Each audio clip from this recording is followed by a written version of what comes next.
Hello, Matty coming at you with another Final Fantasy episode for episode 8 of our dungeon series. I've got a little help coming with me today. I've got Lux from the Free Company, who's a good friend of ours. He actually moved over server from Cerberus when we jumped server to come and join Bapple. He came with us as well. And today we're going to be doing the Sunken Temple of Qarn, however you want to say it. So under the forgiving Thanaline sun lies the ruins of an ancient temple, half devoured by the shifting sands of a timeless desert. Though used by an ancient as a place to worship the sun goddess, I can't say that word either, portions of the massive underground structure appear to be far older than this 6th astral era civilization. That however did not deter... Oh, do you know what? I've given up reading this. I'm not even going to have time to do this because I've not given myself even close to enough time to edit. So if you want to read it, pause it and then you guys can read it yourself. But here we go. So we had a couple of minutes wait, so I just edited that part out. And here we go with the dungeon.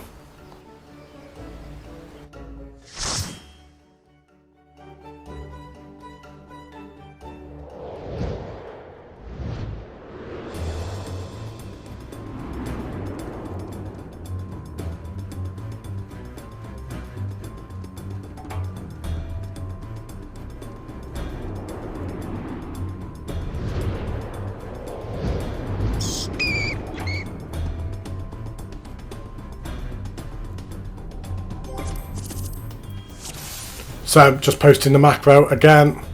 This is becoming a bit of a trend now at the start of every dungeon. And off we go. So we've got Lux, who is going as a warrior, and then we've got Nicholas, who's going as a scholar, and Sorrelin, who's going as a bard. And today I'm going as a samurai. Now, like the previous episode when I went as scholar, samurai is not a job I'm really familiar with. I spend the first section of this dungeon just trying to remember what the buttons actually do in the first place. I couldn't remember what my AoE was or anything like that. But you get these gauges, so you've got them 3 little circles there that light up, and whenever one lights up it gives you a different ability that you can do. But at this low level dungeon I only get the one that can light up at the moment, and it just allows me to put a dot on an enemy, a 60-second dot. Dot standing for damage over time, which I don't think I've actually mentioned in a previous video. But just trying to remember what the AoE button is, which I now think I've got.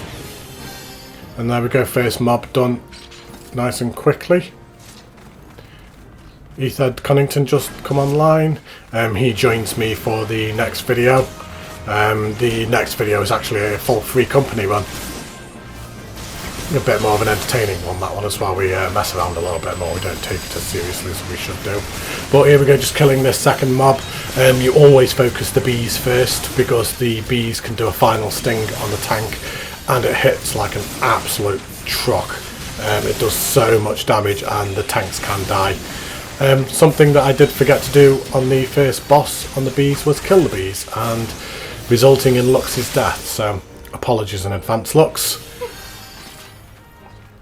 And here we're coming up to these enemies here, and again just focusing the bee first, and Lux pulls them straight into the first boss. So we have the Terador. Quite an interesting boss, this one. This one can be a boss that trips people up the first time they ever come through. He casts Doom on everybody, and the only way to actually get rid of Doom is by standing on one of the 3 glowing platforms. And if you don't get on there quick enough, you will die. Simple as. So just putting the dot on the boss. Make sure I get out the AoE. And then these ads that spawned, I did actually forget to kill them. I did a couple of AoE moves in the hope of killing them, but then didn't actually finish them off, and both of them end up doing a final sting. Oh no, it's not these ones, I apologise. No, it's the second ones that come. So here we go, he does a big room-wide AoE and puts Doom on all of us, so you just go and stand on this glowing platform, which removes the Doom. And then just carry on hitting the boss. I'm not doing positionals properly here at all, so apologies for any samurais that are watching that are like, Arcus, what the hell are you doing while you're standing there? And then he's done the second doom, and just as we ran over to the glowing platform, it changed. So I had to run back over to that one again. And these are the ads that I didn't actually kill. I was that focused on trying to get rid of doom, and I was keeping an eye on the healer as well, because I didn't think the healer was going to get on there in time. So I didn't kill these ads, was focused on the boss. They both cast Final Sting. There goes one, takes half of his health down, the second one kills Lux outright. So apologies Lux for letting you die. But we killed the boss anyway.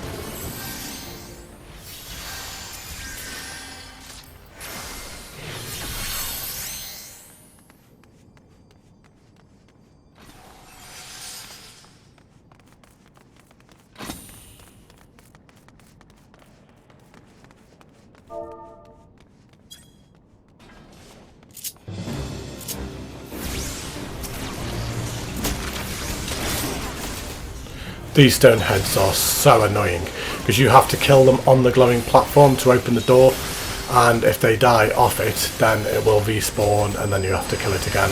Quite irritating. Sometimes they will just be off the platform and it's wait for it to respawn and kill it again.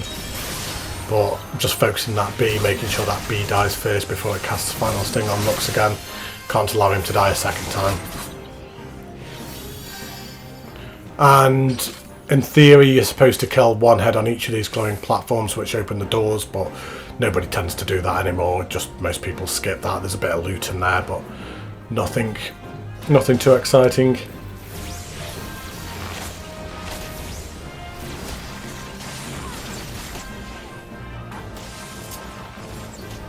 And Lux does a nice big pull here, going down to the room for the second boss.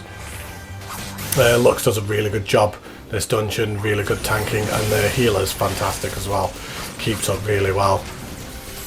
Lux is ensuring he's rotating his cooldowns really well. He's just put slow on all the enemies, so good use of his skills that he's got as well.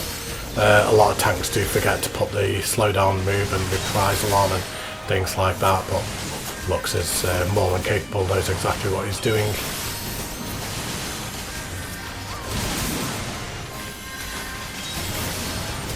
And now we have them done, nice and quick, nice and easy. And here we come into the second boss room. So the second boss, you have to destroy his soul stone first, and then as soon as the soul stone is destroyed you can then actually damage the boss himself. Usually you have to destroy the soul stone twice in most cases, sometimes 3 times, it depends on the DPS. I believe I've done this before. I've had to do 4 times because the DPS was really low, but the DPS was more than good enough this time, so we only have to do it twice. And then as soon as it goes down, then we just do as much damage as humanly possible on the boss. So put the minute-long dot on and just start nuking him before the soulstone comes back again.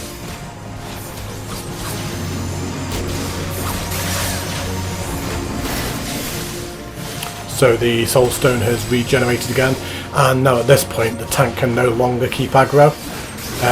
The boss will just do whatever he wants and just wanders around the arena, attacking whoever, doing that big AoE.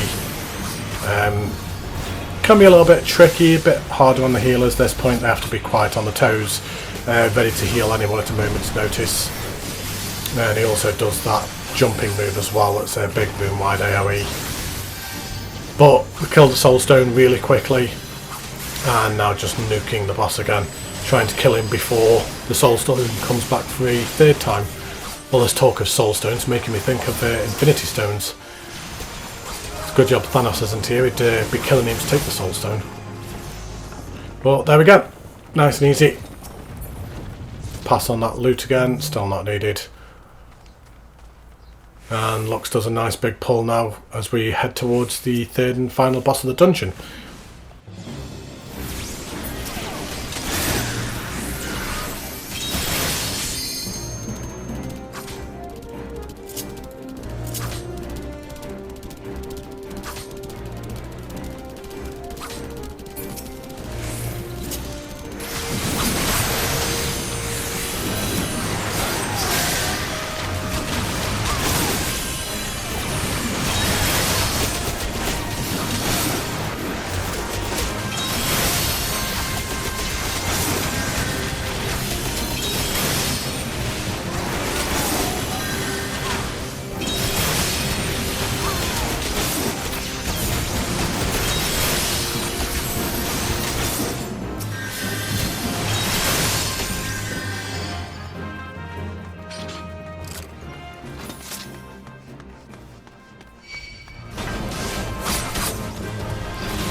Oops, we killed the stone head not on the glowing platform, so that wasn't intentional.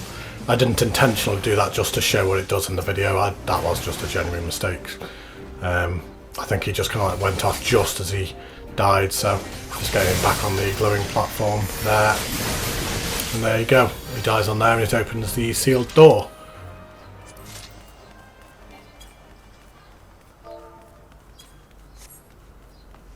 And we've got one last stone head to deal with to open this door as well before we go into the final room before the boss.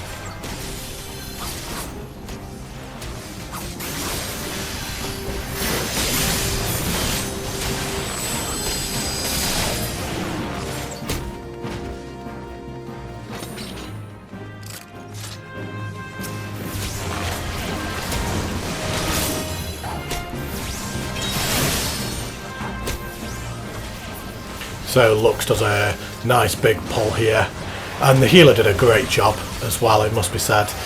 This room can be quite tricky to pull all of this all at the same time. It does sometimes trip the healers up, but no, great teamwork. This was a really good squad. This dungeon can take quite a while at times, but what, we're 11 minutes in, just coming up to the 11-minute mark and just about to reach the last boss. So yeah, great job from Lux, great job from Nicholas healing. And we just kill these final few enemies before walking into the final boss room.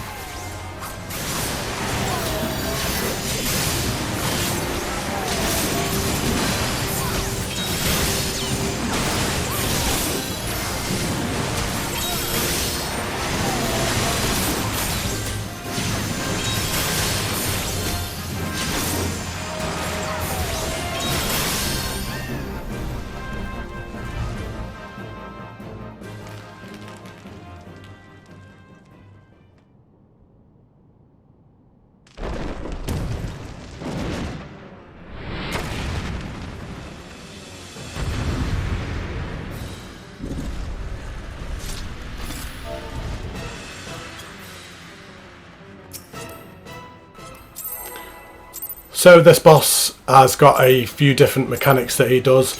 Most people generally tend to ignore them now. You can actually nuke the boss. It can be a little bit tight at times. So he's got one of the heads that he spawns and you're supposed to kill him on the glowing things to ensure that he doesn't come back again. Then he also spawns adds all around the arena, like kind of like tower things that you're supposed to go in and destroy, but you generally don't need to anymore. You can, if you nuke the boss, providing you're quick, you can do it. Mithril Verges, that's the ads that he spawns. But like I say, you can get away with just leaving them. I didn't actually realise that the Bard was killing them until I actually watched this episode back. I didn't realise that the Bard was going around killing them. You don't really need to be honest. You can just nuke the boss and the healer can heal the way through it. But no problem, not too bad at all. So just nuking this boss down to dead.